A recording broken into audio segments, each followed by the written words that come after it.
A recurring dream troubles Santiago, a young and adventurous Andalusian shepherd. He has the dream every time he sleeps under a sycamore tree that grows out of the ruins of a church. During the dream, a child tells him to seek treasure at the foot of the Egyptian pyramids. Santiago consults a gypsy woman to interpret the dream, and to his surprise she tells him to go to Egypt.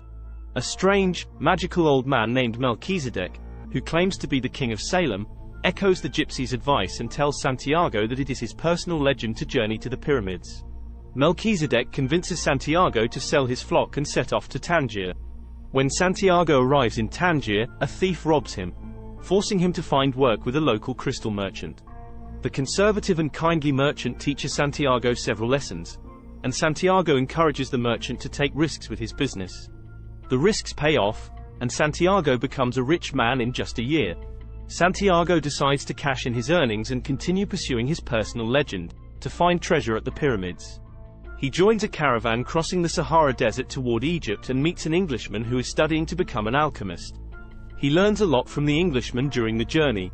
For one, he learns that the secret of alchemy is written on a stone called the Emerald Tablet.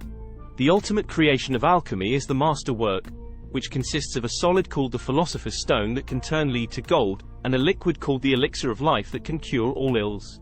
Santiago learns the Englishman is traveling with the caravan to the Saharan oasis of Al-Fayoum, where a powerful, 200-year-old alchemist resides.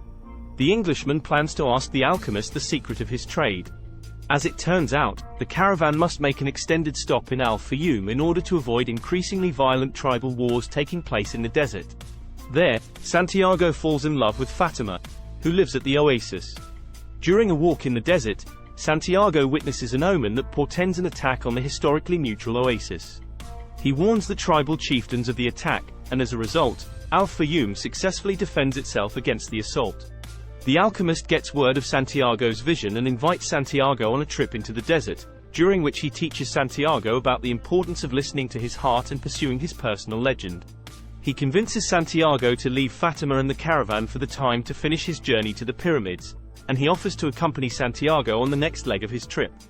While the alchemist and Santiago continue through the desert, the alchemist shares much of his wisdom about the soul of the world. They are mere days away from the pyramids when a tribe of Arab soldiers captures them.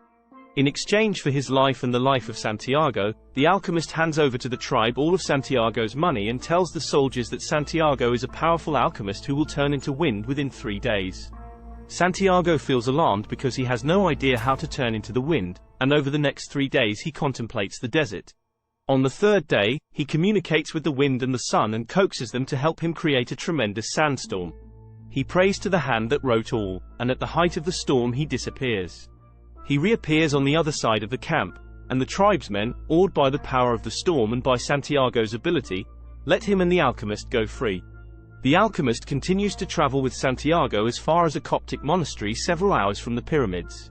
There, he demonstrates to Santiago his ability to turn lead into gold using the Philosopher's Stone. He gives Santiago gold and sends him off. Santiago begins digging for the treasure at the foot of the pyramids, but 2 men accost him and beat him. When Santiago speaks to them about his dream vision, they decide he must have no money and let him live. Before leaving, one of the men tries to illustrate the worthlessness of dreams by telling Santiago about his own dream. It concerns a treasure buried in an abandoned church in Spain where a sycamore tree grows. The church is the same one in which Santiago had his original dream, and he finally understands where his treasure is. He returns to Spain to find a chest of jewels and gold buried under the tree, and plans to return with it to Al-Fayoum, where he will reunite with Fatima, who awaits him. Previous section, Section 13.